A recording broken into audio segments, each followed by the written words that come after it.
Hello aspirants, welcome to Sahil updates. Sahil updates में आप सभी का एक बार फिर से स्वागत है।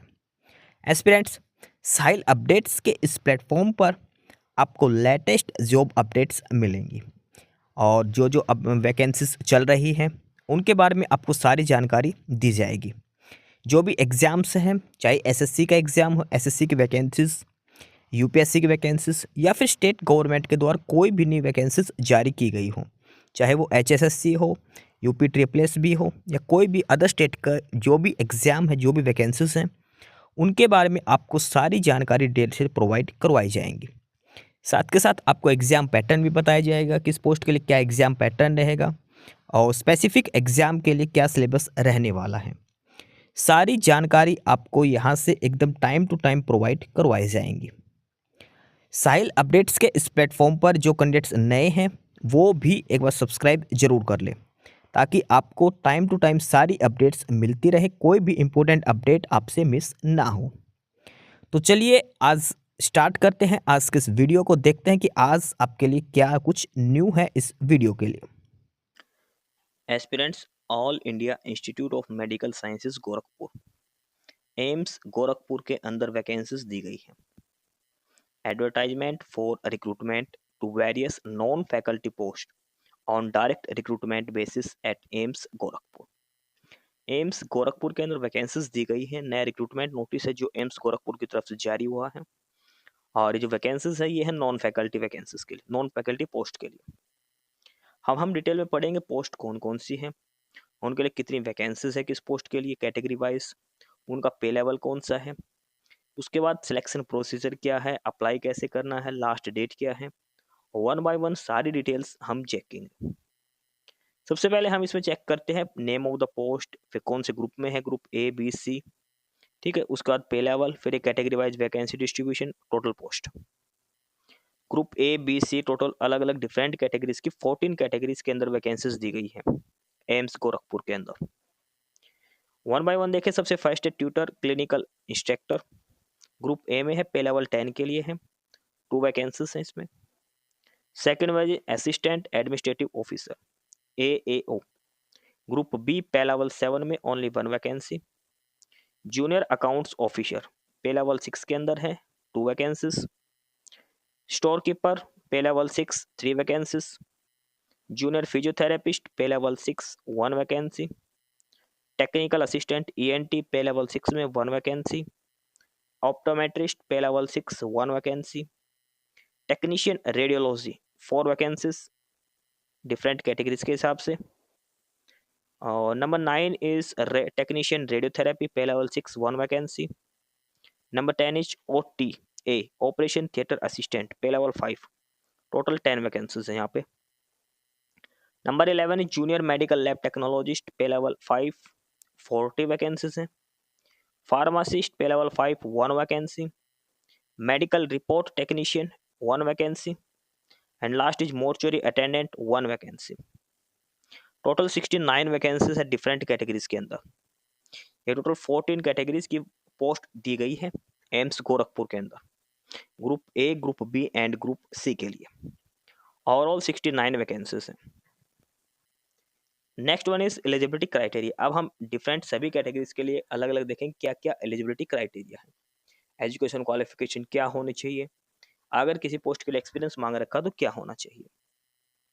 सबसे पहले है ट्यूटर क्लिनिकल इंस्ट्रक्टर, इसमें एसेंशियल है BSc nursing plus 3 years experience in teaching institution.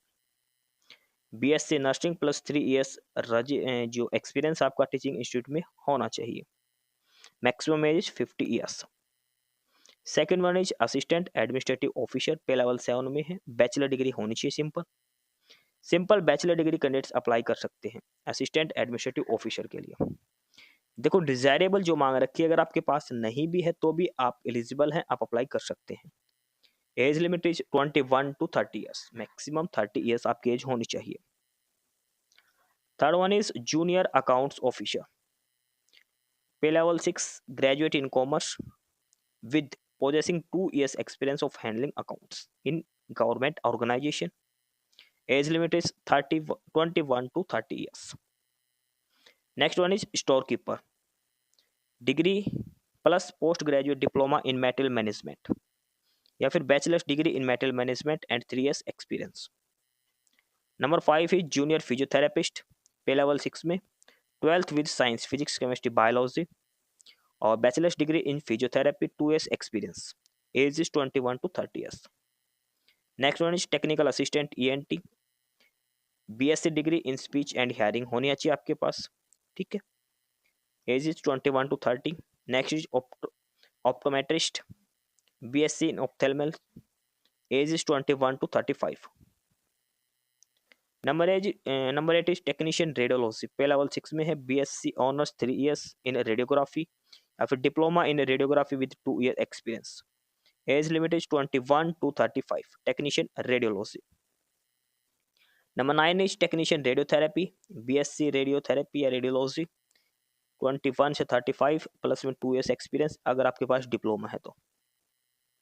Number 10 is OT, operation theatre assistant, BSc होनी चाहिए या फिर 12th with science and 5 years experience, ठीक है, age limit is 18 to 30 years। Number 11 is junior medical lab technologist, 12th with science physics chemistry bio plus 2 years regular diploma in medical laboratory या फिर BSc medical laboratory, age limit 18 to 27, 18 से लेकर 27 साल। Next one is pharmacist, diploma in pharmacy, age limit 21 से 27। Next is medical record technician, BSc medical record या फिर 12th plus में experience, age limit is 18 to 30 years। Last one is mortuary attendant, matric होनी चाहिए plus experience of working mortuary, ये desirable है, age limit is 18 to 30, maximum 30 साल। ये सभी पोस्ट के लिए एसेंशियल क्वालिफिकेशन और एक्सपीरियंस डिटेल्स, एज लिमिट, ये सारी डिटेल्स दी गई है। मिनिमम क्वालिफाइंग मार्क्स आपके हैं जनरल कैटेगरी और OBC EWS के लिए 40%, OBC के लिए 35 और SC के लिए 30% मार्क्स होने चाहिए आपके, ठीक है। उसके बाद जो आपका एग्जाम होगा उसमें 1/4 नेगेटिव मार्किंग होगी, 4 क्वेश्चंस जो MCQ बेस्ड क्वेश्चंस आपसे पूछे जाएंगे। एग्जाम पैटर्न है मोर्चुरी अटेंडेंट के लिए, general knowledge and computer 20 question 80 marks, general math 20 question 80 marks, English 20 question 80 marks और हॉस्पिटल सर्विसेज 40 क्वेश्चन 160 मार्क्स, यानी कि हर क्वेश्चन होगा 4 मार्क्स का, 100 क्वेश्चन 400 मार्क्स का एग्जाम होगा ओनली इंग्लिश में। 90 मिनट्स के अंदर आपको 100 क्वेश्चंस अटेम्प्ट करने हैं। ये एग्जाम पैटर्न है ट्यूटर और क्लिनिकल इंस्ट्रक्टर के लिए, 100 questions 100 marks, reasoning 10 marks, general awareness 10 marks, 15 for quantitative aptitude, 15 for English and 50 for subject knowledge. Structure for the test of all other post, और यहाँ पर जनरल नॉलेज और computer आपसे पूछा जाएगा 20 question 80 marks, subject related 80 question 320 marks, यानी कि 100 question 400 marks, हर question 4 number का रहेगा, 4 mark for each question. 90 minutes के अंदर आपको 100 क्वेश्चंस अटेम्प्ट करने हैं, ठीक है, MCQ बेस्ड क्वेश्चंस हैं। ये ऑफिशियल साइट है जहां से अप्लाई करना है, डिस्क्रिप्टिव बॉक्स में आपको इसका लिंक मिलेगा, aimsgorakhpur.edu.in, यहीं से आपको एडमिट कार्ड डाउनलोड करना है, यहीं से आपको अप्लाई करना है।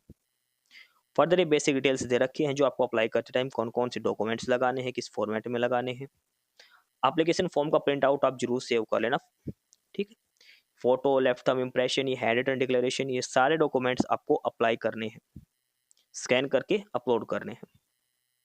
एप्लीकेशन फीस की बात करें, जर्नल और OBC कैंडिडेट्स के लिए 1770, SC ST EWS के लिए 1416 रुपीज, पर्सन विद डिसेबिलिटीज वो फ्री रहेंगे, उनको कोई फीस पे नहीं करनी है, ये एप्लीकेशन फीस दे रखी है।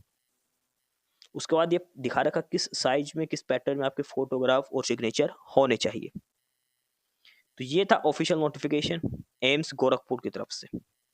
1 बाय 1 डिटेल्ड नोटिस आपको समझा दिया, पोस्ट वगैरह की डिटेल्स जानकारी दे दी है, एज लिमिट क्या होनी चाहिए, एजुकेशन क्वालिफिकेशन क्या होनी चाहिए, और अगर किसी पोस्ट के लिए एक्सपीरियंस मांग रखा तो क्या एक्सपीरियंस आपका होना चाहिए। अलग अलग कैटेगरीज की 14 वैकेंसीज हैं, tutor, assistant administrative officer, junior accounts officer, store keeper, physiotherapist, technician, OTA, pharmacist, ये मल्टीपल कैटेगरीज की वैकेंसीज दी गई है एम्स गोरखपुर के अंदर। लास्ट डेट इसकी 31 नवंबर रहेगी, ठीक है। एस्पिरेंट्स, यही सारी इन्फॉर्मेशंस थी आपके लिए आज की इस वीडियो के अंदर। और जो इन्फॉर्मेशन आपको प्रोवाइड करवाई गई है उसके रिगार्डिंग आपको कोई भी क्वेरी हो, किसी भी कोई प्रकार का कोई डाउट हो, तो आप नीचे कमेंट बॉक्स में कमेंट करके हमसे पूछ सकते हैं। बाकी नई अपडेट्स के लिए और नई इन्फॉर्मेशंस के लिए आप हमारे चैनल साहिल अपडेट्स को सब्सक्राइब जरूर कर लें, ताकि आपको सारी अपडेट्स मिलती रहें। फिलहाल यही था आज के इस वीडियो में।